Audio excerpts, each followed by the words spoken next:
رکوع سے پہلے اور دعائے قنوت رکوع کے بعد. پہلے تو کلیئر کر دیا میں دعائے قنوت پڑھنا کمپلسری نہیں لیکن پڑھ سکتا ہے. دعائے قنوت رکوع سے پہلے اور دعائے قنوت رکوع کے بعد. اس کا طریقہ کیا ہے؟ آپ نے رکعت باندھی, سورہ فاتحہ ضمی سورہ ملایا, ٹھیک ہے, مطلب یہ آخری رکعت کی بات کر رہا ہوں میں, آخری رکعت مطلب آپ تیسری رکعت میں اٹھے, مطلب یہ دعائے قنوت آپ جب پڑھیں گے تو وتر کی آخری رکعت میں پڑھیں گے. ایک پڑھے تو اس کے اندر 3 پڑھے تو تیسری میں 5 پڑھے تو 5ویں میں 7 پڑھے تو 7ویں میں 9 پڑھے تو 9ویں رکعت میں ہوں گا. تو آپ کھڑے ہوئے تیسری رکعت کی, سمجھو انڈیا پاکستان ہم 3 رکعتیں پڑھتے, تیسری رکعت میں کھڑے ہوئے آپ, ٹھیک, تو تیسری رکعت میں آپ کھڑے ہوئے, تیسری رکعت میں کھڑے ہونے کے بعد سورہ فاتحہ پڑھی آپ نے, سورہ فاتحہ پڑھنے کے بعد ضمی سورہ ملایا, ضمی سورہ ملانے کے بعد اب آپ کیا کریں گے؟ دعائیں قنوت اپنی شروع, ٹھیک. اس کے لیے خاص ہاتھ اٹھا کر واپس باندھنا یہ سنت سے ثابت نہیں ہے. اللہ اکبر کہنا بھی سنت سے ثابت نہیں ہے, ہاتھ اٹھانا بھی ثابت نہیں ہے. تو آپ سورہ فاتحہ پڑھی اور سمجھو 3 رکعت میں آپ سورہ اخلاص پڑھے, سمجھے آخری سورہ اخلاص پڑھی اور اس کے بعد آپ اللہم اہدنی فیمن ہدیت اور وہ دعا آپ اس کے بعد شروع کر دیں گے. یہ ایک طریقہ. دوسرا طریقہ, آپ تیسری رکعت میں کھڑے ہوئے, سورہ فاتحہ ضمی سورہ ملایا, اللہ اکبر کہہ کے رکوع میں گئے, رکوع سے اٹھا سمیع اللہ لمن حمدہ ربنا لک الحمد طیبا مبارکا فی اللہم اہدنی فیمن ہدیت وعافنی فیمن عافیت.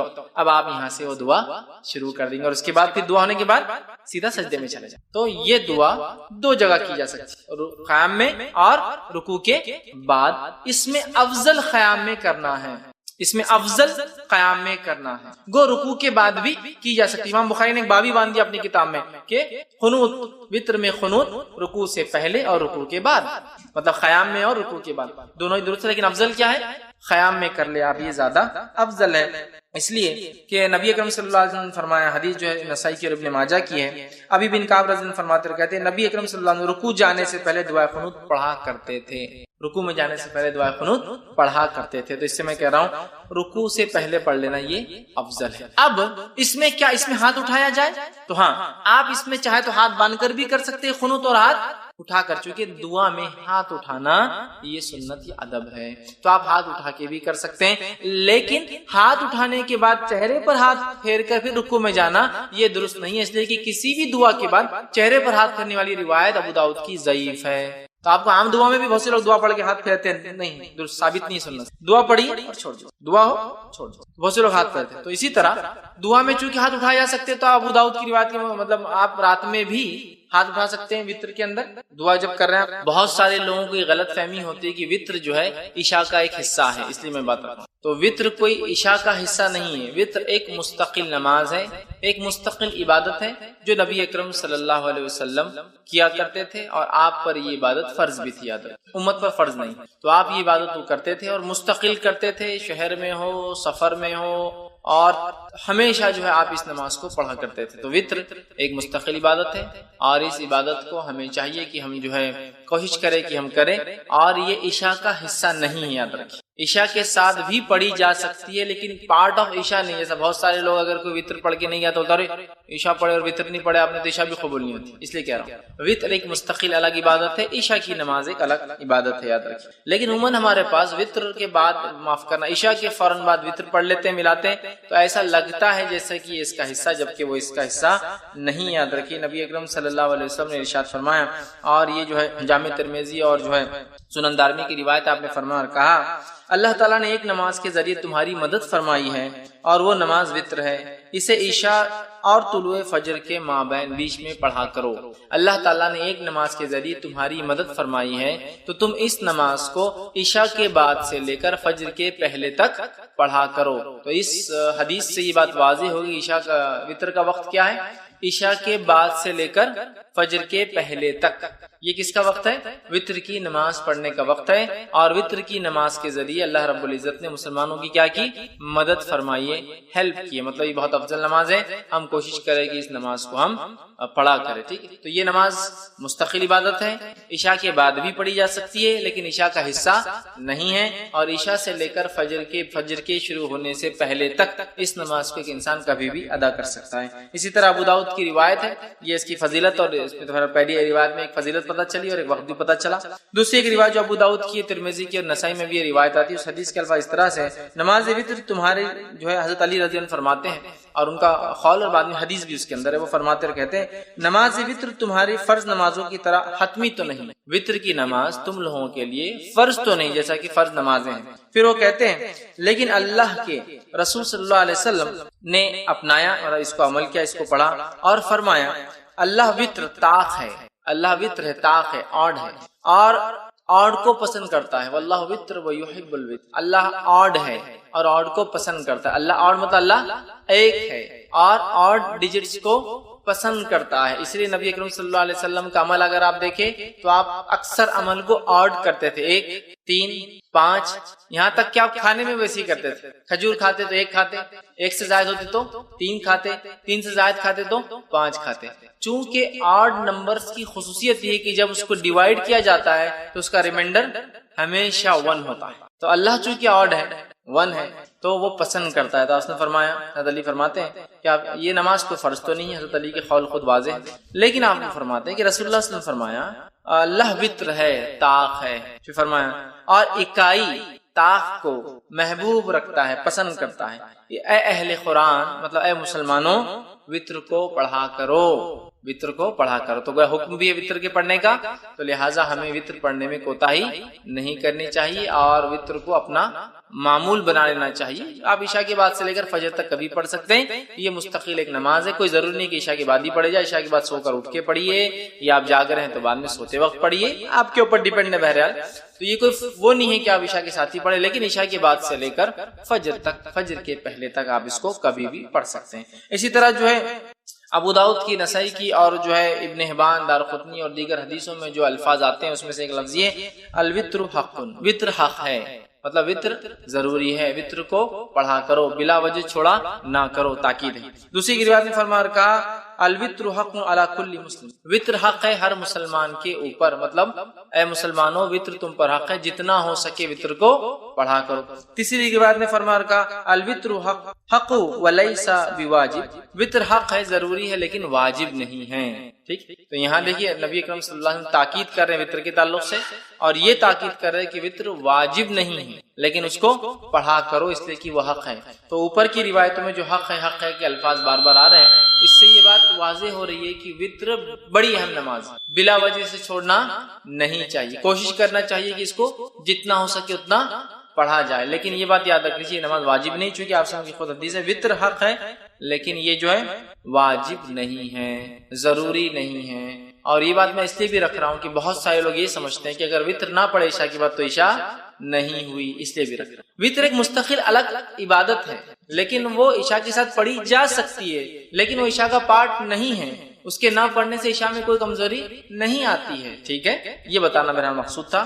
تو وطر کو پڑھنا چاہیے, یہ حق ہے, یہ ضروری ہے, بہت اہم ہے, لیکن یاد رکھیے واجب نہیں ہے. تو لہٰذا جو شخص استطاعت رکھتا ہو ضرور کوشش کرے کہ وطر کی نماز کو بھی وہ ادا کرے. اسی طرح جو ہے ابو داؤد اور مستدرک حاکم کی روایت ہے, نبی اکرم صلی اللہ علیہ وسلم فرمایا کہا وطر حق ہے اور جو شخص وطر نہیں پڑھتا ہے وہ ہم میں سے نہیں. مطلب اس وطر کی اہمیت, وطر کی نماز کی اہمیت بتاتے ہوئے نبی اکرم صلی اللہ علیہ وسلم کیا فرما رہے ہیں, وطر کو پڑھا کرو اس لیے کہ حق ہے, اور جو وطر نہ پڑھے وہ ہم میں سے نہیں. مطلب یہ ہوا کہ بلا وجہ وطر کو نہیں چھوڑنا چاہیے, بلا وجہ وطر میں کوتاہی نہیں کرنا چاہیے. جتنا ہو سکتا ہے اتنا کوشش کر کے وطر کو ضرور بھی ضرور ہم لوگ پڑھے, لیکن یہ نماز واجب نہیں ہے. انشاءاللہ آگے میں اس کی تفصیلات رکھوں گا. خود اوپر کی روایت میں وضاحت بالکل ہو گئی کہ وہ حق ہے لیکن واجب نہیں ہے, لیکن وہ اتنی اہم نماز ہے کہ زور دینے کے لیے, ایمفسائز کرنے کے لیے نبی کریم صلی اللہ علیہ وسلم وہ حق ہے بول کر جو وطر نہ پڑھے وہ ہم میں سے نہیں, مطلب بلا وجہ وطر کی نماز کو چھوڑنے والا ہم میں سے نہیں, مطلب وہ غلط کام کرتا ہے. اسے چاہیے کہ وطر کو ادا کیا کرے اگر طاقت استطاعت سہولت ہو تو. اسی طرح جو ہے نبی اکرم صلی اللہ علیہ وسلم فرماتے ہیں, یہ طبرانی کی دارقطنی کی روایت آپ نے فرما کہا, مسند احمد میں بھی یہ روایت آتی ہے, اور آپ نے فرما رکھا 3 چیزیں میرے لیے فرض ہے, تمہارے لیے تطوع کا لفظ یعنی سنت ہے. 3 چیزیں میرے لیے واجب ہے, فرض ہے, میں اس کو کرتا ہوں, اور تمہارے لیے یہ چیز جو آپ سے فرماتے سنت ہے. کیا کیا ہے؟ قربانی, آپ نے فرمایا قربانی نبی کا فرض تھی, ہمارے لیے سنت ہے. دوسرا فرمایا نماز وطر, نماز وطر نبی کریم صلی اللہ علیہ وسلم کے لیے فرض تھی, ہمارے لیے سنت ہے. اور تیسرا فرمایا فجر کے پہلے کی 2 رکعتیں, فجر کی 2 رکعت نماز, یہ دوسروں پر آپ نے فرمایا سنت ہے, مطلب تطوع ہے, لیکن میرے لیے یہ چیزوں کو اللہ نے واجب کر دیا، فرض کر دیا۔ تو اس سے بھی وطر کی اہمیت پتہ چلتی ہے کہ کتنی ہمیں۔ اسی طرح جو ہے نبی اکرم صلی اللہ علیہ وسلم کا جو معمول تھا وہ یہ تھا، آپ وطر کی نماز کو کبھی نہیں چھوڑتے تھے۔ آپ کو یہاں تک کہ سفر میں بھی وطر کی نماز پڑھتے ہوئے دیکھا گیا۔ مطلب وطر کی نماز کو نبی اکرم صلی اللہ علیہ وسلم نے اپنا معمول بنا دیا تھا، اور آپ سفر میں بھی، حالانکہ سفر میں قصر ہوتا ہے، جمع بھی ہو سکتی ہے، نمازیں ملائی بھی جا سکتی ہے، دو نمازیں فجر اپنے وقت پر، ظہر اثر ایک ساتھ پڑھ سکتے ہیں آپ، چاہے ظہر کے وقت میں چاہے اثر کے وقت میں، مغرب عشاء ایک ساتھ پڑھ سکتے ہیں، چاہے مغرب کے وقت میں چاہے عشاء کے وقت میں۔ تو گویا 3 وقت میں 5 نمازیں ہوتی ہے، اور اس میں بھی قصر کا آپ کو موقع ہے، مطلب نمازیں ہاف ہو جاتی ہے۔ فجر 2 کی 2 رکعت ہوتی ہے فرض، ظہر کی 4 کی 2 ہو جاتی ہے، عصر کی 4 کی 2 ہو جاتی ہے، مغرب کی 3 ہوتی ہے، اور عشاء کی 4 کی 2 ہو جاتی ہے۔ مطلب فرض میں بھی قصر ہے، لیکن نبی اکرم صلی اللہ علیہ وسلم نے اس حالت میں بھی جو ہے وطر کو پڑھا۔ تو وطر کی نماز اس سے پتہ چلتا ہے بڑی اہمیت کے حامل ہے۔ اب وطر کی نماز کیا ہے، اس کا حکم کیا ہے؟ سنت ہے، واجب ہے، موقدہ ہے؟ جیسے ہمارے پاس جو عموماً چلانے ہیں واجب الوطر بولتے ہیں۔ وہ کیوں؟ وہ جو حدیث میں نے اس سے پہلے آپ کے سامنے رکھی کہ جو وطر نہ پڑے وہ ہم میں سے نہیں ہے، تو اس سے پتہ چلا رہی ہے تو بہت اہم ہے، ورنہ مسلمان نہیں ہو۔ لیکن علماء لکھتے ہیں یہ وضاحت کے لیے ہے، اہمیت بتانے کے لیے ہے، لیکن یہ اسلام سے خارج نہیں ہوتا کوئی وطر کے، ٹھیک ہے؟ تو یہ واجب نہیں، بلکہ اس کے تعلق سے صحیح قول یہ کہ وطر کا پڑھنا سنت موقدہ ہے، واجب نہیں یاد رکھ، اس لیے کہ ہمارے پاس اور خاص طور سے حنفی مسلک میں فرض الگ چیز ہے، واجب الگ چیز ہے، جبکہ ہمارے نزدیک یہ ہے کہ فرض اور واجب ایک ہی چیز ہے، یاد رکھ، فرض اور واجب کی اہمیت ایک جیسی ہوتی ہے۔ تو بہرحال وہ کہتے واجب ہے، ٹھیک ہے، ہم کہتے واجب نہیں، سنت موقدہ ہے، سنت موقدہ، اور یہی قول جمہور علماء کا، یاد رکھیے۔ اور نبی اکرم صلی اللہ علیہ وسلم کی ایک حدیث میں نے آپ کے سامنے پہلے رکھ بھی دی تھی۔ اسی طرح ایک اور روایت ہے جو میں نے پہلے آپ کے سامنے رکھی تھی، جس میں آپ نے فرمایا اور کہا کہ یہ جو ہے آپ فرماتے نہیں سوائے اس کے تطوع یعنی سنت نفل پڑھے، مطلب وطر کی نماز یہ جو ہے یہ سنت ہے، سنت موقدہ ہے۔ ایک رات میں فرمایا مجھ پر فرض ہے اور تم لوگوں پر تطوع، تم لوگوں پر کیا ہے؟ سنت ہے، تم لوگوں پر یہ نماز فرض نہیں ہے۔ تو اس سے پتہ چلا یہ نماز واجب نہیں بلکہ سنت موقدہ ہے، ٹھیک ہے۔ اسی طرح امام مالک جو ہے اور مسند احمد کے اندر روایت آتی ہے، عبادہ بن صامت رضی اللہ عنہ اس کے راوی فرماتے اور کہتے ہیں کہ جس کے اندر آپ صلی اللہ علیہ وسلم نے فرمایا کہ یہ تطوع، یہ نماز سنت ہے، نہ کہ تم پر فرض، تو بلکہ یہ جس کو ہم کہیں گے عام زبان میں سنت موقدہ جو کہتے ہیں نا، ایسی سنت جس کو نبی اکرم صلی اللہ علیہ وسلم نے ہر حال میں کرنے کی کوشش کی، یہ نماز ایسی ہے، یاد رکھیے وطر۔ اب وطر کی نماز کا وقت کب شروع ہوتا ہے اس کے تعلق سے دیکھ لیتے ہیں۔ تو میں سمجھتا ہوں پہلی حدیث میں نے درس کی ابتدا میں جو بتائی واضح ہے کہ یہ نماز کے ذریعے اللہ نے ہماری مدد کی، اور یہ نماز عشاء کے بعد سے لے کر فجر کے پہلے تک پڑھی جا سکتی ہے، ٹھیک۔ تو اس کا وقت شروع ہوتا ہے عشاء کے بعد سے فجر کے طلوع، مطلب فجر کے شروع ہونے سے پہلے تک، مطلب اس کو عام زبان میں کہوں تو عشاء کے بعد سے سحر کے وقت کے ختم ہونے تک، چونکہ سحر کا وقت ختم ہوتا ہے تو فجر شروع ہو جاتا ہے، تو اس کا وقت رات میں عشاء کے بعد سے لے کر سحر کے شروع ہونے کے پہلے تک ہے۔ تو ہم لوگ کوشش کریں کہ اس عمل کو جو ہے اگر ہم کرنا چاہتے ہیں تو عشاء کے بعد سے لے کر فجر کے پہلے تک کر سکتے ہیں۔ ابو داؤد، ترمذی اور ابن ماجہ کی روایت ہے، آپ صلی اللہ علیہ وسلم فرمایا کہا اسے نماز عشاء اور طلوع فجر کے مابین پڑھو، عشاء کے بعد اور طلوع فجر کے شروع ہونے کے بیچ میں کہیں آپ اس نماز کو پڑھ سکتے ہیں، یاد رکھیں، ٹھیک ہے۔ اسی طرح جو ہے آپ صلی اللہ علیہ وسلم فرماتے ہیں، اور صحیح بخاری اور صحیح مسلم کی متفق علیہ روایت آپ نے فرمایا کہا نبی اکرم صلی اللہ علیہ وسلم رات کے ہر حصے میں نماز وتر ادا فرمائی، ابتدائی حصے میں بھی، وسط شب میں بھی، اور رات کے آخری حصے میں بھی۔ اور یہ روایت حضرت عائشہ سے ہے کہ حضرت عائشہ فرماتی کہ آپ صلی اللہ علیہ وسلم وتر کی نماز عشاء کے بعد بھی پڑھتے تھے، اس کے بعد سے لے کر نماز رات کے کسی بیچ کے حصے میں بھی پڑھتے تھے، اور اس کے علاوہ رات کے آخر حصے میں بھی پڑھا کرتے تھے۔ تو اس سے پتہ چلا کہ وتر کی نماز عشاء کے بعد سے لے کر فجر کے پہلے تک کبھی بھی پڑھی جا سکتی ہے، اور نبی اکرم صلی اللہ علیہ وسلم نے عشاء کے بعد سے لے کر فجر کے پہلے تک پڑھا۔ اسی طرح ایک دوسری روایت صحیح بخاری اور صحیح مسلم کی آپ نے فرمایا اور کہا، اور آپ صلی اللہ علیہ وسلم نے جن دنوں میں وفات پائی، مطلب یہ روایت میں عائشہ فرماتی ہے اور کہتی ہے اس روایت میں کہ جن دنوں میں نبی اکرم صلی اللہ علیہ وسلم وفات پائی ان دنوں میں آپ آخری حصے سحر کے وقت وتر کو پڑھا کرتے تھے۔ اس سے کیا پتا چلا آپ صلی اللہ علیہ وسلم عشاء کی بعد بھی پڑھتے، بیچ میں پڑھتے اور آخر وقت میں، لیکن آپ نے کیا کیا، اس کو آخر وقت میں اللہ کے رسول اس کو سحر کے وقت پڑھا کرتے تھے۔ اسی طرح جو ہے نبی اکرم صلی اللہ علیہ وسلم کا جو ہے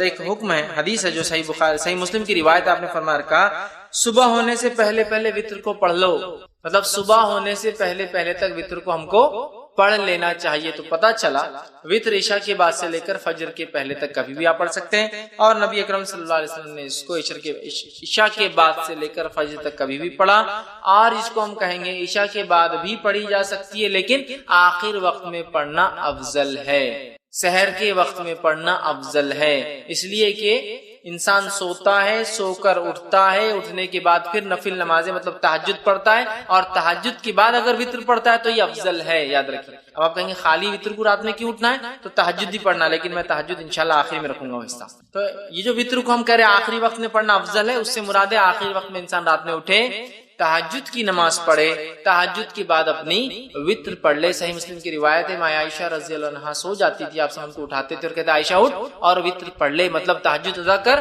اور تہجد ادا ہونے کے بعد اپنی وتر کی نماز، چونکہ عموماً صحابہ آخر وقت میں وتر پڑھتے تھے، چاہے تہجد کے وادی تھے، لہٰذا چونکہ تہجد ایک بہت افضل عمل ہے، یاد رکھیے بہت افضل، نفل نمازوں میں سب سے افضل نماز ہے یہ، تو لہٰذا وہ لوگ روکے رکھتے تھے اپنی نماز کو وتر کو، اور تہجد میں اٹھتے تھے، تہجد میں اٹھنے کے بعد وتر پڑھتے تھے، تو اللہ کے رسول صلی اللہ علیہ وسلم ماں عائشہ کو اٹھاتے تھے تاکہ وہ اپنی وتر ادا کرے، مطلب تہجد پڑھ لے اور اس کے بعد وتر بھی ادا کرے۔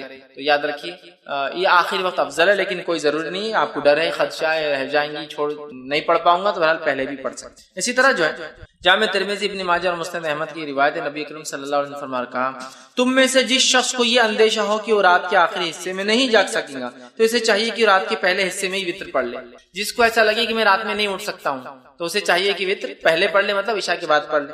پھر فرماتے اور کہتے ہیں پڑھ لے، اور جسے آخر رات میں قیام کا شوق ہو اور طمع ہو کہ وہ کرے، قیام کرے، اس کو شوق ہو، اس کو لگا ہو، اسے چاہیے کہ وہ رات کے آخری حصے میں وتر۔ جس کو ڈر ہو یا میں اٹھ نہیں پاؤں گا، شک ہو رہا ہے، یا میں روز پڑھتا ہوں تہجد لیکن آج جاگا بہت دیر تک تو اٹھ نہیں پاؤں گا، یا پھر میں روز بھی نہیں اٹھ پاتا ہوں تہجد کے لیے، بس عشاء ہو جاتی ہے فجر کو اٹھتا ہوں تو بیچ میں نہیں اٹھ پاؤں گا، تو پھر وہ عشاء کی بات پڑھ لے۔ ایسا نہیں، جس کو شوق ہے رات کی نماز پڑھنا چاہتا ہے، تہجد پڑھنا چاہتا ہے، تو پھر کیا کرے، وہ وتر کو روکے رکھے، تہجد کے بعد اس کو ادا کرے۔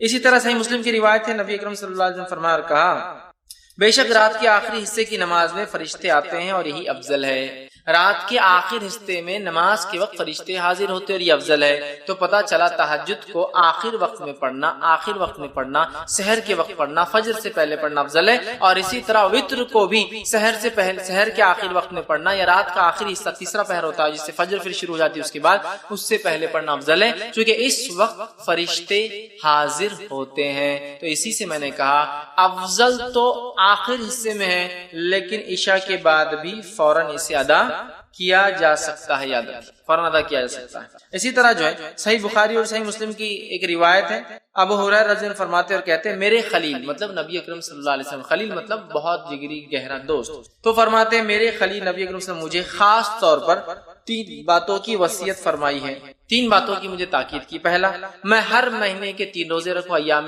20 کے روزے جو کہ 13، 14 اور 15 تاریخ چاند کے حساب سے اس کے روزے رکھوں، یہ آپ نے ان کو تاکید کی تھی۔ چاند کی جو ہے 13، 14 اور 15 تاریخ کو میں روزے رکھوں۔ اسی طرح آپ نے فرمایا کہا صلاۃ الضحیٰ یعنی چاشت کی 2 رکعتیں نماز پڑھوں۔ اسی طرح فرماتے اور کہا یہ کہ سونے سے پہلے میں وتر پڑھ لیا کروں، مطلب سونے سے پہلے پڑھ لیا کروں، مطلب انسان سونے سے پہلے وتر پڑھ سکتا ہے، اور ہم جانتے ہیں وتر رات کی آخری نماز ہوتی ہے اور تہجد کی بعد ہوتی ہے، تو لہٰذا کوئی انسان بغیر جاگے، بغیر سوئے بھی تہجد پڑھ سکتا ہے۔ یہ جواب ہے، بہت سے لوگ بولتے ہیں نا تہجد کے لیے سونا ضروری ہے، افضل ہے سو کر اٹھ کر پڑھنا، اس لیے کہ اٹھنا، مشقت کرنا، وضو کرنا، ٹھنڈا اور گرم پانی کا مسئلہ ہوتا ہے رات میں پھر بھی کرنا، یہ افضل لیکن ضروری نہیں ہے، یاد رکھیں۔ بہت سے لوگ بولتے رہے تم تو سوئی نہیں تو تہجد کیسے پڑھیں گے، آپ نے کیا فرما رہے ابو ہریرہ رضی اللہ عنہ کو کہ سونے سے پہلے وتر پڑھ لینا، مطلب اگر تم سونے کا ڈر ہو کہ صبح نہیں اٹھ پاؤں گے تو وتر پڑھ کر سونا، اور صحابہ ظاہر سی بات ہے تہجد کی بھی عادت ہے، یہ تو کوئی جلدی بھی پڑھ سکتا ہے تہجد، یاد رکھیے، یا پھر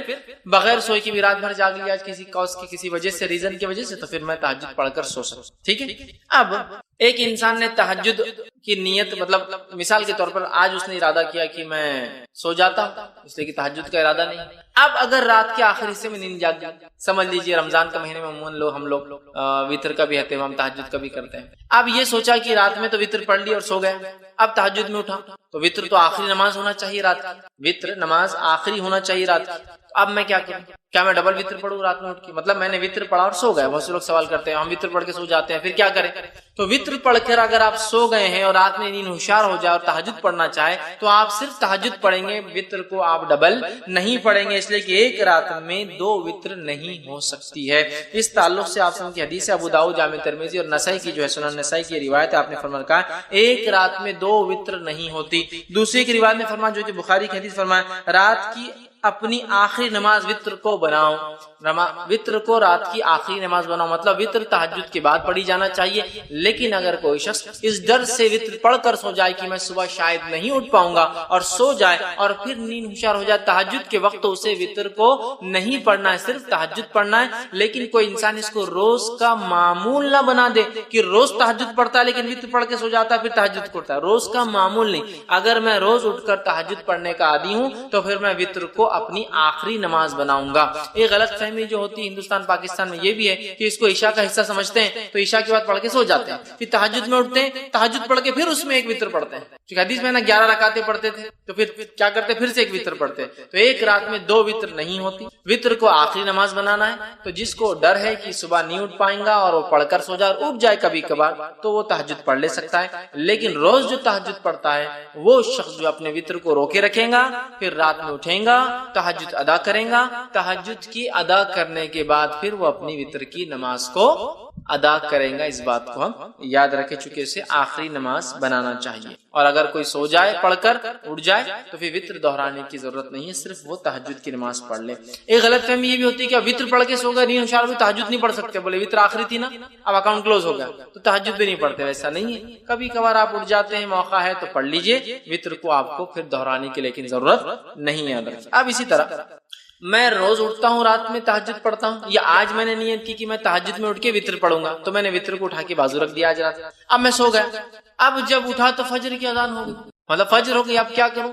تو کیا میری وطر کی قضا ہوگی؟ چلو تہجد تو چلے گی، چھوڑو چونکہ تہجد کا مسئلہ نہیں، لیکن وطر تو بڑی اہم نماز تھی۔ تو یاد رکھیے وطر کی نماز ایک ایسی نماز ہے جس کی قضا نبی اکرم صلی اللہ علیہ وسلم ثابت ہے، چونکہ آپ اتنا پڑھتے تھے، کثرت سے پڑھتے تھے، ہمیشہ پڑھتے تھے، سفر میں پڑھتے تھے، گھر پر پڑھتے تھے کہ آپ نے اس کی قضا بھی کی۔ اور اس تعلق سے ایک روایت ہے جو ابو داؤد مسند احمد اور جو مستدرک حاکم کی حدیث آپ نے فرمایا جو شخص وطر سے سویا رہ جائے، مطلب ارادہ تھا اٹھ کے پڑھوں گا لیکن سو گیا، روز پڑھتا تھا سو گیا، یا آج نیت کر کے وطر نہیں پڑھی کہ تہجد پڑھوں گا اور میں سو گیا، تو آپ فرماتے جو شخص وطر سے سویا رہا، سو جائے یا بھول جائے، اب یاد ہی نہیں رہی آج وطر پڑھا نہیں پڑھا، مطلب جاگتا تو رہا لیکن بھول گیا، بھول جائے تو وہ انہیں صبح کے وقت یا پھر جب یاد آ جائے پڑھ لے۔ تو پھر وہ شخص اسے صبح کے وقت اور جب یاد آ جائے، حالانکہ وطر کب پڑھنا ہے؟ صبح سے پہلے، فجر سے صبح چالو ہو جاتی ہے، فجر سے پہلے پڑھنا ہے، لیکن جو شخص سویا رہا یا بھول گیا وہ کیا کرے؟ وطر کو صبح پڑھ لے یا جب یاد آ جائے جب پڑھ لے۔ اس سے پتہ چلا وطر کی نماز کی قضا ہو سکتی ہے، لیکن روز کا معمول نہیں ہو سکتا ہے۔ جیسے روز فجر چھوٹتی تو اسی قضا کرتے، وطر روز چھوڑ کے نہیں ہو سکتا ہے۔ لیکن اگر چھوٹ جائے آدھی آدمی کی، آج ارادہ کر کے سویا تھا کہ تہجد پڑھوں گا، وطر چھوڑ دیا تھا، تو پھر صبح نیند ہوشیار ہونے کے بعد وطر پڑھ لے، چاہے فجر میں اٹھے وقت ہو تو پڑھ لے، پھر فجر کی نماز پڑھے، یا فجر کا وقت ہے تو پھر فجر پڑھ لے، اور اس کے بعد سورج نکلنے کا اگر نکلنا شروع ہوگا تو انتظار کرے، اور نکلنے کے بعد صبح میں پڑھ لے۔ تو اس سے پتہ چلا وطر کی نماز کو قضا بھی کیا جا سکتا ہے، لیکن معمول نہ ہو بلکہ جو ہمیشہ پڑھتا اور چھوٹ جائے تو، ورنہ آپ جو ہمیشہ ہی کریں گے اس کی قضا ویسا نہیں، یہ فرائض میں سے نہیں یاد رکھ، ٹھیک ہے۔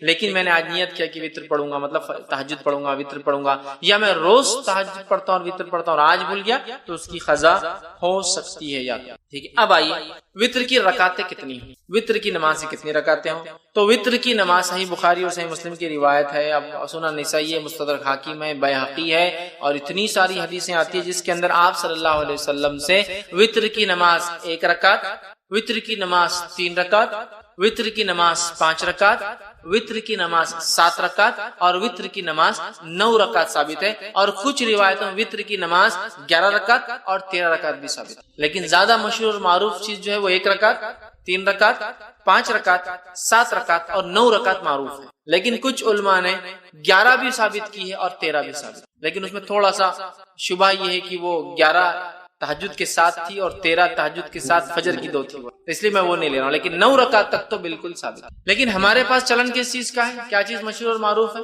ہم لوگوں کے پاس جو ہے 3 رکعت مشہور اور معروف، کوئی ایک پڑھ لے تو بھی وہ خارج ہو جاتا ہے، مطلب دھکے دھکے پر لوگ اسلام سے خارج ہو جاتے ہیں، مسلک سے خارج ہو جاتے ہیں، بے دین ہو جاتے ہیں۔ 1 رکعت بھی ثابت ہے، لیکن 3 معروف، لیکن 3 ضروری نہیں یاد رکھیں، 1 بھی 3 بھی 5 بھی 7 بھی اور 9 رکعتوں تک پڑھ سکتے ہیں۔ اب آئیے ایک کے بعد ایک ہم دیکھتے ہیں یہ نماز، اس کی دلیل اور اس کے بعد اس کا طریقہ، یہ 1 کیسی پڑھیں گے، 3 کیسی پڑھیں گے، 5 کیسی پڑھیں گے، 7 کیسی پڑھیں گے اور 9 رکعت کیسی پڑھیں گے، ٹھیک ہے؟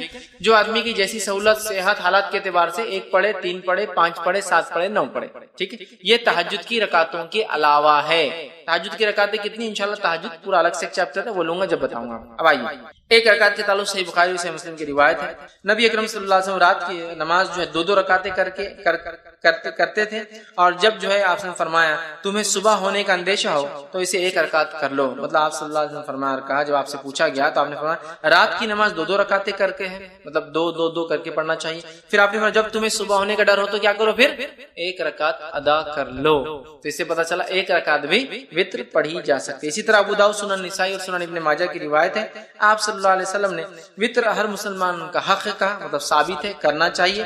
جو شخص 5 رکعتیں پڑھنا چاہے وہ 5 پڑھ لے، جو شخص 3 پڑھنا چاہے پسند کر 3 پڑھ لے، اور پھر جو صرف 1 ہی وتر پڑھنا چاہے تو 1 ہی پڑھے۔ اس حدیث میں کتنے لفظ آگے؟ 5 پڑھنا چاہے 5 پڑھے، 3 پڑھنا چاہے 3 پڑھے، 1 ہی پڑھنا چاہے تو 1 ہی پڑھے۔ تو 5 کے لفظ حدیث میں آ گئے، 3 کے لفظ حدیث میں آ گئے اور 1 کے لفظ حدیث میں آ گئے، تو 1 رکعت بھی وتر پڑھی جا سکتی ہے۔ اسی طرح بہت سارے صحابہ کا عمل تھا، جس میں سے ایک معروف ہے جیسا کہ جو ہے معاویہ بن ابی سفیان رضی اللہ عنہ، یہ جو ہے 1 رکعت ہی ہمیشہ پڑھا کرتے تھے، ٹھیک۔ اب اسی طرح 3 رکعت والی روایت ہم دیکھ لیتے ہیں، تو اسی طرح جو ہے صحیح بخاری اور صحیح مسلم کی روایت ہے، ماں عائشہ رضی اللہ عنہا فرماتی اور کہتی ہیں نبی اکرم صلی اللہ علیہ وسلم قیام اللیل کرتے، رات کی نماز پڑھتے اور پھر آخر میں 3 رکعت ادا کرتے، ٹھیک، 3 رکعت ادا کرتے اور 3 رکعت وتر پڑھتے قیام اللیل کے بعد۔ تو اس روایت میں آ گئے 3 کے الفاظ، تو 3 پڑھی جا سکتی۔ اسی طرح صحیح مسلم کی، جامع ترمذی کی اور سنن نسائی کی روایت آپ نے فرمایا، حضرت عائشہ فرماتی آپ قیام اللیل کرتے پھر آپ نے 3 وتر پڑھتے تھے، مطلب آپ سے پہلے قیام اللیل کرتے اس کے بعد 3 وتر پڑھتے تھے، تو یہاں 3 کے لفظ آ گئے۔ اسی طرح نبی اکرم صلی اللہ علیہ وسلم 5 رکعت بھی ثابت ہے، جو میں نے آپ کے سامنے رکھی، جیسا کہ صحیح بخاری کی روایت ہے اور صحیح مسلم میں بھی روایت متفق علیہ۔ حضرت عائشہ رضی اللہ عنہا فرماتی آپ نے فرمایا کہا کہ نبی اکرم صلی اللہ علیہ وسلم رات کو 13 رکعتیں پڑھا کرتے تھے اور ان میں سے 5 وتر ہوتے اور آپ صلی اللہ علیہ وسلم ان 5 وتر کے مابین بیٹھتے نہ تھے بلکہ صرف آخر میں تشہد کرتے تھے، ٹھیک۔ اس سے پتہ چلا کہ جب کوئی انسان وتر پڑھے اور 1 رکعت پڑھتا ہے تو ظاہر سے 1 رکعت کے بعد وہ قاعدہ کریں گا، 3 رکعت پڑھتا ہے تو تیسری رکعت میں قاعدہ کریں گا، صرف وتر میں صرف تیسری رکعت میں قاعدہ کریں گا۔ اور اس حدیث میں آ رہا ہے 5 پڑھتے اور صرف 5ویں رکعت میں قاعدہ کرتے، 1 پڑھے تو 1 میں قاعدہ ہوگا، 3 پڑھے تو آخری رکعت میں تیسری میں قاعدہ، اور 5 پڑھے تو کب کرنا قاعدہ آپ کو؟ 4 رکعت آپ کنٹینیوس پڑھیں گے بغیر قاعدے کے، 2 ہو گئی کھڑے ہو جائیں گے، تیسری ہو گئی، چوتھی ہو گئی کھڑے ہو جائیں گے، 5ویں کے بعد آپ قاعدہ کر کے سلام کریں گے، تو 5 رکعت میں صرف آخری میں قاعدہ کرتے۔ تو اس حدیث کے اندر الفاظ کیا کہ آپ 5 پڑھتے اور 5 میں مابین بیٹھتے نہیں، مطلب سلام نہیں پڑھتے بلکہ مطلب قاعدہ بھی نہیں کرتے، سلام بھی نہیں پڑھتے، سیدھا کھڑے ہو جاتے اور 5ویں میں تشہد کے لیے آخر میں بیٹھتے۔ اسی طرح 7 رکعت والی روایت آئیے دیکھتے ہیں، سنن نسائی کی، ابن ماجہ، مسند احمد کی روایت ہے، عائشہ رضی اللہ عنہا فرماتی اور کہتی ہے نبی اکرم صلی اللہ علیہ وسلم کبھی 7 اور کبھی 5 وتر پڑھتے تھے اور ان سب کے درمیان میں سلام و کلام سے فصل نہیں کرتے تھے، مطلب پوری رکعتیں 5 یا 7 ایک ساتھ پڑھتے تھے اور بیچ میں سلام بھی نہیں کرتے اور بعد بھی نہیں کرتے، فصل مطلب گیپ نہیں دیتے تھے، کنٹینیوسلی پڑھتے تھے۔ تو 7 رکعتیں پڑھنا ہے تو 7 رکعتوں میں کیا کرنا پڑے گا آپ کو؟ سلام کب کرنا پڑے گا؟ 7ویں رکعت میں، تیسری میں آخری تیسری رکعت میں، 5ویں میں آخری 5ویں رکعت میں، 7ویں میں آخری 7ویں رکعت میں آپ قاعدہ کریں گے۔ اب آئیے 9 رکعت والی روایت دیکھ لیتے ہیں، تو صحیح مسلم کی روایت ہے، ابو داؤد کی، سنن نسائی کی، مسند احمد کی روایت ہے، نبی اکرم صلی اللہ علیہ وسلم کے تعلق سے ماں عائشہ رضی اللہ عنہا فرماتی اور کہتی ہے آپ صلی اللہ علیہ وسلم نے 9 رکعتیں پڑھی، اس طرح پڑھتے کہ ان کے مابین صرف 8ویں رکعت میں تشہد کے لیے بیٹھتے۔ تو پتہ چلا 9 رکعت پڑھنے کا طریقہ تھوڑا سا الگ ہے باقی سے، 3 رکعت میں تیسری رکعت میں قاعدہ، 5 رکعت میں 5ویں رکعت میں قاعدہ، 7 رکعت میں 7ویں رکعت میں قاعدہ، 9 رکعت میں 8ویں رکعت میں قاعدہ، پھر کھڑے ہو کے ایک رکعت اور پھر 9ویں رکعت میں قاعدہ. 9 رکعت والی وتر اگر آپ پڑھتے ہیں تو 8 کنٹینیو پڑھیں گے, 8ویں رکعت میں قاعدہ کریں گے, پھر کھڑے ہوں گے, سلام نہیں پھیریں گے, پھر 9ویں رکعت پڑھ کے 9ویں رکعت میں قاعدہ. مطلب 9 رکعت میں 2 قاعدے, 7 رکعت میں ایک قاعدہ, 5 رکعت میں ایک قاعدہ, 3 رکعت میں ایک قاعدہ, 1 رکعت میں تو ایک ہی قاعدہ ہوں گا, ظاہر سی بات ہے. لیکن 9 رکعت والی نماز میں 8ویں میں قاعدہ اور 9ویں میں ایک قاعدہ. تو آپ یہ نماز کو 9 رکعت تک پڑھ سکتے تھے. میں اس کے آگے اور بھی روایتیں نہیں رکھوں گا آپ کے سامنے, 11 اور 13 کی, تھوڑا سا اس میں کنفیوز بھی ہوتا ہے, لیکن 9 رکعت تک بالکل علماء کے بغیر کسی اختلاف کے اتنی باتیں ثابت ہے. لیکن اس سے زائد بھی کو پڑھتا ہے تو اس کو برا نہیں ہے, کیونکہ اس میں اختلاف ہے اور بہت سارے آثار ملتے ہیں کہ ایسا صحابہ نے کیا. ٹھیک ہے, تو 9 رکعت کا طریقہ میں نے آپ کو 9 رکعت تک ہم نے دیکھا. اب وتر کی جو ہے ادائیگی کا طریقہ کیا ہو, اس کو کیسے ادا کیا جائے گا. ٹھیک, تو وتر کو ادا کرنے کا طریقہ یہ ہے کہ آپ رات میں اٹھیں گے اور تہجد پڑھیں گے, چونکہ یہ نماز وتر کی بات ہو رہی ہے, رات کی نماز کی بات ہو رہی ہے. ٹھیک, اور وتر کی نماز جو ہے قیام اللیل کی بعد آپ سے پڑھتے ہیں, تہجد کی بات پر. تو آپ رات میں اٹھیں, اٹھنے کے بعد 2, 4, 6 یا 8 رکعتیں آپ نماز پڑھیں گے, 2 کر کے 2 یا 4 یا 6 یا 8 رکعت نماز پڑھیں گے. ان نمازوں کے بعد 1 یا 3 یا 5 یا 7 یا 9 رکعت وتر پڑھیں گے. ہوگی بات ختم. یہ طریقہ, پہلے آپ تہجد کے لیے اٹھیں گے, تہجد کی نماز پڑھیں گے جو کہ 2 یا 4 یا 6 یا 8 رکعت زیادہ سے زیادہ. یہ پڑھنے کے بعد آپ 1 رکعت یا 3 رکعت یا 5 رکعت یا 7 یا 9 رکعت وتر پڑھیں گے. یہ اس کا پڑھنے کا طریقہ ہے. یاد رکھیں, طریقہ یاد رکھیں, اور یہی یاد رکھیں, درست چیزیں یاد رکھیں کہ ہم جو ہے اس طرح سے اس نماز کو ادا کرے تہجد کے بعد. اب جو سب سے مشہور طریقہ ہے وتر کا وہ 3 رکعتیں ہیں, جو ہمارے پاس بھی چلتا ہے, تو اس کو تھوڑا سا اور ڈیٹیل میں جاتے ہیں. سب سے مشہور طریقہ جو وتر کا ہے وہ 3 والا ہے. وہ کیوں؟ حضرت عائشہ کی وہ روایت یاد کیجئے موطا امام مالک کی, کہ نبی اکرم صلی اللہ علیہ وسلم رمضان یا غیر رمضان 11 رکعتوں سے زیادہ نہیں پڑھتے تھے. تو 11 رکعت میں 8 رکعت تہجد کی اور 3 رکعت وتر کیا. تو 3 پڑھنا سب سے مشہور طریقہ ہے. اب یہ 3 پڑھنے کا طریقہ کیا ہے, اس طریقے سے اس 3 رکعت کو پڑھنے کے 2 طریقے ہیں. میں سمجھو آپ زیادہ کنفیوز نہیں ہو رہے ہیں, ہر چیز کلیئر کرتے ہو جا رہے ہیں. 3 رکعتوں کو پڑھنے کے 2 طریقے. 2 طریقے کیا ہیں؟ 2 سلام سے 3 رکعت یا 1 سلام سے 3 رکعت. تھوڑا اس کو اور وضاحت کرتا ہوں. 2 سلام اور 2 قاعدے سے 3 رکعت یا 1 سلام اور 1 قاعدے سے 3 رکعت. طریقہ بتاؤ. پہلا طریقہ, آپ نماز وتر کے لیے کھڑے ہوئے, آپ نے تکبیر کہی, ہاتھ باندھ لیا, اب آپ نماز پڑھتے ہیں 2 رکعت. 2 رکعت نماز ختم ہونے کے بعد قاعدہ کرتے ہیں. قاعدے کے بعد آپ السلام علیکم اللہ, السلام علیکم. کتنی رکعت ہوئی؟ 2. پھر 2 کے بعد آپ کھڑے ہوتے ہیں 1 رکعت کی نیت سے, پھر آپ رکعت باندھتے ہیں, 1 رکعت پڑھ کے قاعدہ کرتے ہیں السلام علیکم اللہ, السلام علیکم اللہ. 3 رکعت وتر, 2 سلام اور 2 قاعدے سے. 2 سلام ہوئے, 2 کے بعد سلام پھیر دیا, مطلب قاعدہ بھی ایک زیادہ ہوا, یہ بھی ہوا. اس کے بعد 1 رکعت پڑھی, 1 قاعدہ کیا, سلام, 2 سلام 2 قاعدے. دوسرا طریقہ 1 سلام اور 1 قاعدے سے. پہلا طریقہ سمجھ میں آ گیا, 2 رکعت پڑھی, سلام پھیر دیا, پھر کھڑے ہوئے 1 رکعت پڑھی, سلام پڑھی, تو قاعدے بھی 2 ہوئے, سلام 2 ہوئے. اب 1 سلام سے اور 1 قاعدے والا طریقہ, آپ نے رکعت باندھی وتر کی, 3 رکعت کی نیت سے آپ کھڑے ہوئے, اللہ اکبر کے ہاتھ باندھا, کنٹینیوسلی 3 رکعت پڑھیں گے. اب 1 ختم ہوئی, دوسری پڑھا آپ نے, دوسری ختم ہوئی, بیٹھیں گے نہیں, اب قاعدے میں کھڑے ہو جائیں گے, تیسری آپ پڑھیں گے. تیسری رکعت کے پڑھنے کے بعد آپ قاعدہ کریں گے اور پھر السلام علیکم رحمۃ اللہ وسلم. 1 قاعدہ اور 1 سلام سے 3 رکعت اور 2 قاعدے 2 سلام سے 3. سمجھ میں آ گئی بات؟ کلیئر ہے, بہت زیادہ کنفیوژن نہیں. سعودی عرب میں سب سے زیادہ معروف طریقہ وہ پہلا والا ہے. 2 رکعت پڑھتے ہیں, سلام پھیر دیتے ہیں, پھر 1 رکعت پڑھتے ہیں. ہندوستان کے اندر 3 پڑھتے ہیں, لیکن تھوڑا سا مسئلہ ہوتا ہے. ہم 3 رکعت 1 قاعدے اور 1 سلام سے نہیں پڑھتے, 3 رکعت 2 قاعدے 2 سلام, بالکل مغرب کی نماز کے جیسے. آپ کو بولے مغرب کے ایسا وتر کو نہیں پڑھنا ہے, تو پھر ایک نیا لاتے ہیں, ہم الگ کر رہے ہیں نا, بیچ میں ہاتھ اٹھاتے ہیں, تیسری رکعت میں اللہ اکبر بول کے پھر ہاتھ باندھتے ہیں. حالانکہ ہر طرف تو رفع دین منسوخ ہو گیا بولتے ہیں یہاں, لیکن ثابت کرتے ہیں. باقی جگہ رفع دین کرو تو منسوخ ہو گیا, غلط ہے, اور یہاں بولتے ہیں یہاں ہے, پھر کیسا منسوخ ہوا؟ یہاں تو ہے باقی. تو بہرحال الگ کرنے سے مراد, مغرب سے وتر کو الگ کرنے سے مراد یہ نہیں کہ منمانے طریقے سے الگ کرو. جو بتایا گیا وہ یہ ہے کہ قاعدہ 1 کرو اور 1 سلام, یا پھر 2 قاعدے, مطلب پھر 2 رکعت پڑھ کے سلام پھیر دو, پھر 1 رکعت کرو, یہ معنی ہے اس کا. لیکن ہمارے پاس علم کم اور تعصب زیادہ ہوتا ہے. تعصب مطلب کیا, ارے فیض میں ایسا بولتے ہیں, ان کا مسئلہ تو الگ ہی دکھ رہا, کچھ اپنے سے ہٹ کے طریقہ بتا رہے ہیں. میرے بھائی یہ علم ہے, دس از نالج. علم کو ہم کو حاصل کرنا ہے. بہت ساری بات ہم کو نالج نہیں ہوتا کسی چیز کا, تو اس کا مطلب یہ نہیں کہ ہمارا مسئلہ الگ ہے, ہم بھٹک گئے, بلکہ ہماری کمزوری تھی, ہماری جہالت تھی کہ ہم نے علم حاصل نہیں کیا. ٹھیک ہے, تو لہٰذا 3 رکعت کے دونوں طریقے میں نے آپ کو بتا دیے, اور دونوں سنت سے ثابت ہے. لیکن تیسری رکعت میں کھڑے ہو کر سورہ فاتحہ اور وغیرہ پڑھ کر پھر اللہ اکبر کے ہاتھ اٹھا کے پھر سے باندھنا، یہ سنت سے ثابت نہیں ہے۔ اس تعلق سے آپ سب سے کچھ بھی ثابت نہیں، نہ صحیح نہ ضعیف۔ خاص طور سے اٹھا کے پھر باندھنا نہ صحیح ثابت ہے نہ ضعیف۔ لہٰذا میں کہوں گا آپ کو اگر 3 ایک ساتھ پڑھنا ہے تو ایک قاعدے سے پڑھیے، آخری رکعت میں آپ کو کوئی ڈبل سے ہاتھ نہیں اٹھانا ہے بیچ میں۔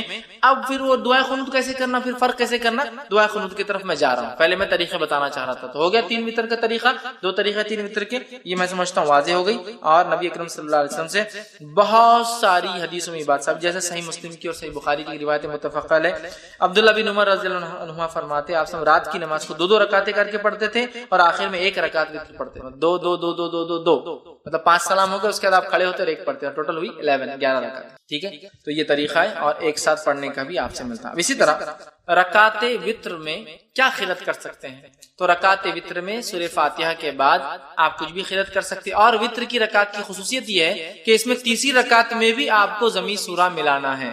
دوسری نماز میں آپ صرف پہلی 2 رکعتوں میں کرتے ہیں نا، نفل چھوڑ کر، جیسا فرائض وغیرہ، اس میں آپ کو جیسا آپ نفل نماز پڑھتے ہیں ہر رکعت میں آپ کو سورہ فاتحہ کے بعد ضمی سورہ ہر رکعت میں ملانا ہے، 3 ہو 5 ہو 7 ہو، ہر رکعت میں سورہ فاتحہ و ضمی سورہ ملانا ہے، یاد رکھیں۔ تو آپ جو آپ کو سہولت ہو سورہ فاتحہ کے بعد آپ وہ ضمی سورہ ملائیں۔ لیکن اگر کوئی خاص سنت نبی کریم صلی اللہ علیہ وسلم کیا پڑھتے تھے، تو اگر خاص سنت جاننا ہے تو ابو داؤد، نسائی اور ابن ماجہ کی روایت ہے، نبی اکرم صلی اللہ علیہ وسلم، جس میں حضرت عائشہ فرماتی ہے نبی اکرم صلی اللہ علیہ وسلم تہجد جب پڑھتے اس کے بعد وتر پڑھتے تو سورہ فاتحہ کے بعد پہلی رکعت میں سبح اسم ربک الاعلی سورہ اعلیٰ تلاوت کرتے، دوسری رکعت میں قل یا اہل الکافرون تلاوت کرتے، اور تیسری رکعت میں قل هو اللہ احد تلاوت۔ تو اگر خاص سنت آپ کو فالو کرنا ہے تو سبح اسم ربک الاعلی، ٹھیک، سورہ جو اعلیٰ، اس کے بعد سورہ کافرون، اس کے بعد سورہ اخلاص۔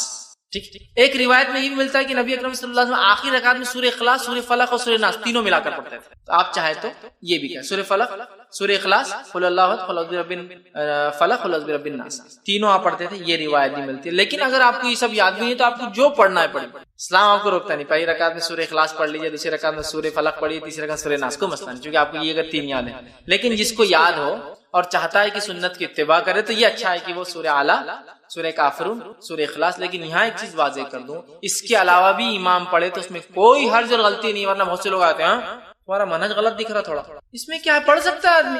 بہت سارے لوگ ایسے ہوتے ہیں کہ ذرہ برابر سورہ بھی الگ ہوا تو بولتے تم نے گڑبڑ کی کچھ طبیعت۔ جو سہولت ہو قرآن کا، جو حصہ آسان ہو وہ پڑھے، لیکن کوئی اگر اتباع کرنا چاہتا ہے کہ نبی کیا پڑھتے تھے آپ سب یہ پڑھتے تھے، لیکن ضروری نہیں ہے، قرآن کا جو یاد ہے آپ کو پڑھ سکتے ہیں تو آپ یہ پڑھتے۔ اور ایک روایت میں آتا ہے کہ آپ آخری رکعت میں سورہ اخلاص، سورہ فلق اور سورہ ناس تینوں کی تلاوت کیا کریں۔ اسی طرح آپ صلی اللہ علیہ وسلم کے تعلق سے مسند احمد، نسائی اور ابن ماجہ کی روایت آتی ہے کہ نبی اکرم صلی اللہ علیہ وسلم 3 رکعت وتر سے فارغ ہونے کے بعد سلام پھیرتے، سلام پھیرنے کے بعد 3 مرتبہ یہ الفاظ ادا کرتے، سلام کے بعد سبحان الملک القدوس، 3 بار یہ الفاظ ادا کرتے، سبحان الملک القدوس، سبحان الملک القدوس، سبحان الملک القدوس، یہ 3 بار پڑھتے۔ اور ایک روایت میں آتا ہے کہ نبی اکرم صلی اللہ علیہ وسلم سبحان الملک القدوس 2 بار آہستہ پڑھتے اور تیسری بار تیز پڑھتے، مطلب جس کو عائشہ فرماتی ہم سن سکتے تھے، مطلب 2 بار پڑھتے سبحان الملک، سبحان الملک القدوس، سبحان الملک القدوس 3 بار۔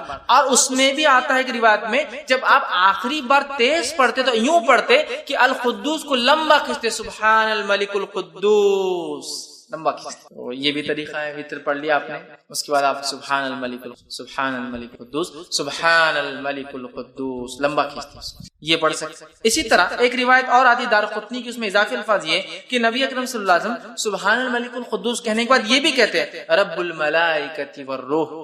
سبحان الملک القدوس کا معنی ہوتا ہے پاک ہے وہ بادشاہ صاحب قدوس، ٹھیک۔ اسی طرح رب الملائکۃ والروح جو رب ہے فرشتوں کا اور جبرائیل کا، یہ بھی آپ اضافہ کیا کرتے تھے۔ تو اگر آپ کو یہ بھی پڑھنا ہے تو ہمارے پاس یہ عموماً ہر 4 رکعت تراویح کے بعد پڑھتے ہیں اور بہت لمبا لمبا پڑھتے ہیں، اس میں اور بھی اضافہ ہے، ٹھیک ہے۔ لیکن یہ تو وتر کے بعد ثابت ہے، 3 بار سبحان الملک القدوس، 2 آہستہ 1 تیز، اور آخر کا کھینچتے ہوئے ذرا لمبا کرتے ہوئے، ٹھیک ہے۔ اس کے بعد رب الملائکۃ والروح یہ بھی آپ اس کے ساتھ اضافہ کر سکتے ہیں۔ اب دعائے قنوت پہ آ جاتے ہیں۔ دعائے قنوت اس کی حیثیت کیا ہے، پڑھنا اور نہیں پڑھنے کا کیا معاملہ ہے، اور کب پڑھا جائے۔ دعائے قنوت یہ وتر کی نماز کا میں پڑھنا ضروری نہیں ہے، یہ پہلے کلیئر کر دیں. بہت سے لوگ وطر نہیں پڑھتے کہ دعائے قنوت یاد نہیں ہے، تو کلیئر کر دیتا ہوں. دعائے قنوت کا وطر میں پڑھنا ضروری نہیں ہے، یہ ایک سہولت ہے، اللہ نے مدد کی اس نماز سے، تو اس سہولت کا فائدہ اٹھائے جو اٹھانا چاہتا ہے، لیکن کمپلسری نہیں ہے. دونوں باتیں سمجھ میں آ رہی ہیں؟ میں ٹریول کر رہا ہوں، مجھے پرمیشن ہے کہ میں 10-20 کلو سامان لے جا سکتا ہوں، لیکن میں نہیں لے جا رہا ہوں. سہولت تو ہے، میں نہیں اٹھا رہا ہوں فائدہ، لیکن سہولت ہے.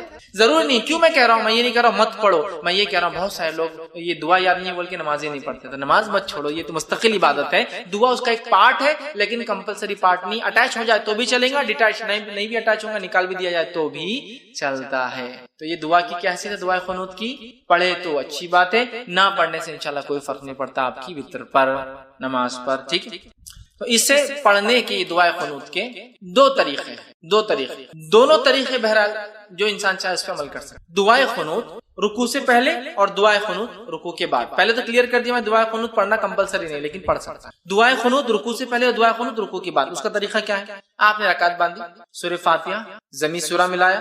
ٹھیک ہے، مطلب یہ آخری رکعت کی بات کر رہا ہوں میں، آخری رکعت مطلب آپ تیسری رکعت میں اٹھے. مطلب یہ دعائے قنوت آپ جب پڑھیں گے تو وتر کی آخری رکعت میں پڑھیں گے. ایک پڑھے تو اس کے اندر 3 پڑھے تو تیسری میں، 5 پڑھے تو 5ویں میں، 7 پڑھے تو 7ویں میں، 9 پڑھے تو 9ویں رکعت میں ہوں گا. تو آپ کھڑے ہوئے تیسری رکعت کی، سمجھو انڈیا پاکستان ہم 3 رکعتیں پڑھتے، تیسری رکعت میں کھڑے ہوئے آپ. ٹھیک، تو تیسری رکعت میں آپ کھڑے ہوئے، تیسری رکعت میں کھڑے ہونے کے بعد سورہ فاتحہ پڑھی آپ نے. سورہ فاتحہ پڑھنے کے بعد ضمی سورہ ملایا. ضمی سورہ ملانے کے بعد اب آپ کیا کریں گے؟ دعائے قنوت اپنی شروع. ٹھیک، اس کے لیے خاص ہاتھ اٹھا کر واپس باندھنا یہ سنت سے ثابت نہیں ہے. اللہ اکبر کہنا بھی سنت سے ثابت نہیں ہے، ہاتھ اٹھانا بھی ثابت نہیں ہے. تو آپ سورہ فاتحہ پڑھی اور سمجھو 3 رکعت میں سورہ اخلاص پڑھے، سمجھے آخری سورہ اخلاص پڑھی، اور اس کے بعد آپ اللہم اہدنی فیمن ہدیت اور وہ دعا آپ اس کے بعد شروع کر دیں گے. یہ ایک طریقہ. دوسرا طریقہ، آپ تیسری رکعت میں کھڑے ہوئے، سورہ فاتحہ ضمی سورہ ملایا، اللہ اکبر کہہ کے رکوع میں گئے، رکوع سے اٹھا سمیع اللہ لمن حمدہ ربنا لک الحمد طیبا مبارکا فی اللہم اہدنی فیمن ہدیت وعافنی فیمن عافیت اب آپ یہاں سے وہ دعا شروع کر دیں گے، اور اس کے بعد پھر دعا ہونے کے بعد سیدھا سجدے میں چلے جائیں. تو یہ دعا 2 جگہ کی جا سکتی ہے، قیام میں اور رکوع کے بعد. اس میں افضل قیام میں کرنا ہے، اس میں افضل قیام میں کرنا ہے. گو رکوع کے بعد بھی کی جا سکتی. امام بخاری نے ایک باب ہی باندھ دیا اپنی کتاب میں کہ قنوت، وتر میں قنوت رکوع سے پہلے اور رکوع کے بعد، مطلب قیام میں اور رکوع کے بعد دونوں ہی درست ہے، لیکن افضل کیا ہے؟ قیام میں کر لے آپ، یہ زیادہ افضل ہے. اس لیے کہ نبی اکرم صلی اللہ علیہ وسلم نے فرمایا، حدیث جو ہے نسائی کی اور ابن ماجہ کی ہے، ابی بن کعب رضی اللہ عنہ فرماتے ہیں، کہتے ہیں نبی اکرم صلی اللہ علیہ وسلم رکوع جانے سے پہلے دعائے قنوت پڑھا کرتے تھے. رکوع میں جانے سے پہلے دعائے قنوت پڑھا کرتے تھے. تو اس سے میں کہہ رہا ہوں رکوع سے پہلے پڑھ لینا یہ افضل ہے. اب اس میں کیا، اس میں ہاتھ اٹھایا جائے؟ تو ہاں، آپ اس میں چاہے تو ہاتھ باندھ کر بھی کر سکتے ہیں قنوت، اور ہاتھ اٹھا کر، چونکہ دعا میں ہاتھ اٹھانا یہ سنت، یہ ادب ہے، تو آپ ہاتھ اٹھا کے بھی کر سکتے ہیں. لیکن ہاتھ اٹھانے کے بعد چہرے پر ہاتھ پھیر کر پھر رکوع میں جانا یہ درست نہیں ہے، اس لیے کہ کسی بھی دعا کے بعد چہرے پر ہاتھ پھیرنے والی روایت ابو داؤد کی ضعیف ہے. تو آپ کو عام دعا میں بھی بہت سے لوگ دعا پڑھ کے ہاتھ پھیرتے ہیں، نہیں، درست ثابت نہیں سنت سے. دعا پڑھی اور چھوڑ دو، دعا ہو چھوڑ دو، بہت سے لوگ ہاتھ پھیرتے ہیں. تو اسی طرح دعا میں چونکہ ہاتھ اٹھائے جا سکتے، تو ابو داؤد کی روایت کے مطلب آپ رات میں بھی ہاتھ اٹھا سکتے ہیں. وتر کے اندر دعا جب کر رہے ہیں آپ سمجھ لیجیے آپ نے قیام کیا، سورہ فاتحہ اور سورہ اخلاص پڑھ لی، اس کے بعد اللہم اہدنی فیمن ہدیت وہ پڑھ لیا، اور پھر سیدھا رکوع میں آپ چلے. ہاتھ پھیرنے والی روایت ضعیف ہے. عام حالت میں مت پھیری اور نماز میں بھی مت پھیری ہاتھ کو. ٹھیک ہے، آپ نے ہاتھ چھوڑ دیا، آپ رکوع میں چلے گئے. تو یہ تھے قنوت پہلے اور قنوت بعد میں، دونوں بھی ہو سکتا ہے. افضل پہلے ہے لیکن بعد میں بھی پڑھا جا سکتا ہے. اسی طرح جو ہے قنوت کے اندر جو ہے کون سی دعائیں پڑھی جائے.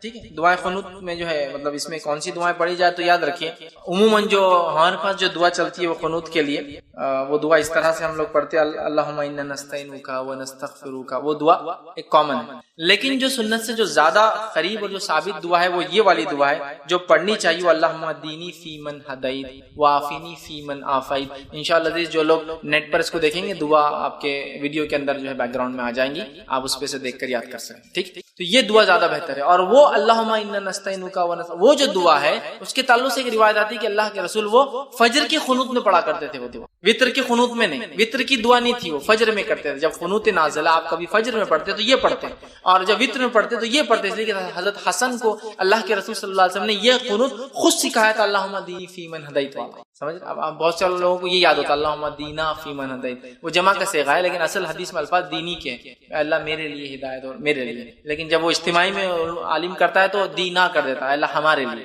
ٹھیک. لیکن اصل کے حدیث کے الفاظ تو دینی والا ہی ہے، پورا سنگولر ہی ہے وہ دعا، پلورل میں نہیں ہے وہ دعا جو سکھائی گئی، ٹھیک ہے؟ تو یہ دعا جو ہے زیادہ بہتر یہ ہے انشاءاللہ۔ اور بہت سارے علماء نے یہ بھی کہا کہ اللہم دینی فیمن ہدیت بھی کوئی چاہے تو پڑھ لے، اللہم انا نستعینک و یہ دعا بھی چاہے تو پڑھ لے، دونوں ملا کے پڑھ لے، کوئی مسئلہ نہیں، سمجھ رہے بات کو؟ یہ بھی پڑھ لے یہ بھی پڑھ لے، دونوں میں کوئی مسئلہ نہیں۔ لیکن زیادہ جو بات پتہ چلتی ہے محدثین کے اقوال سے وہ یہ ہے کہ آپ سب وتر میں یہ پڑھتے تھے، اور فجر کے قنوت نازلہ میں یہ والی اللہم انا نستعینک و نستغفرک یہ دعا جو ہے فجر کے قنوت، لیکن اگر کوئی پڑھنا چاہے تو دونوں بھی ملا کر پڑھ سکتا ہے، ٹھیک ہے؟